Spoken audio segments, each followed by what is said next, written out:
A search for attorney bio tips will get you a river of opinions about a mile wide. Sure, advice can be helpful, but it turns out there's solid science behind crafting a bio your audience won't forget.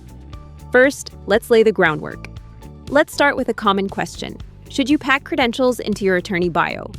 A survey by BTI Consulting found that a whopping 91% of corporate clients use attorney bios to research and hire outside counsel.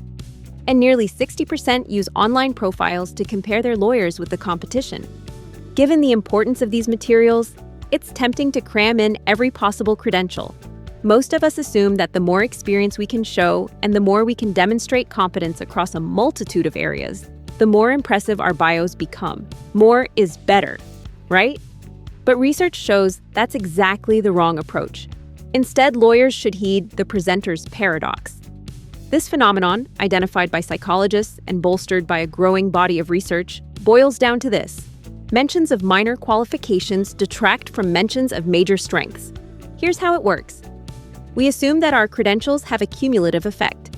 So, if a potential client weighs attendance at a top law school a 10, a multi-million-dollar verdict a 10, and experience in her specific industry a 10, adding some French language skills, a 2, would pad the score further for 32. In fact, the opposite is true. Listeners average your credentials, so adding mediocre and potentially irrelevant qualifications drags down the score. Instead of a total of 32 when the lawyer adds the low-value credential in this hypothetical, the average goes from 10 to 8. Had she left out the middling detail, she'd be far better positioned. The presenter's paradox holds whether marketing a niche practice or standing out in a generalist practice. Try this bio rewriting exercise. Take a fresh look at your bio and spend some time honestly contemplating 3 topics. What am I absolutely great at?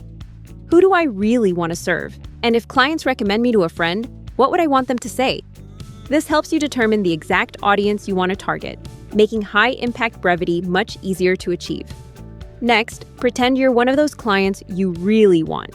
If you were dealing with the typical problem your clients face, what would you be looking for? How might those clients be feeling in the midst of that problem? How can your bio reassure them that you are the best possible solution for this problem? Now, start jotting down an outline of your bio.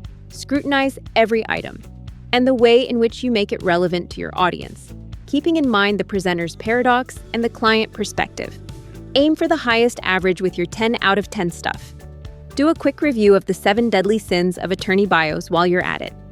Revisit this exercise for specific pitches, and remember that your bio should not be everything to everyone. It should present the most compelling argument possible for your target audience. And that high school French probably isn't it.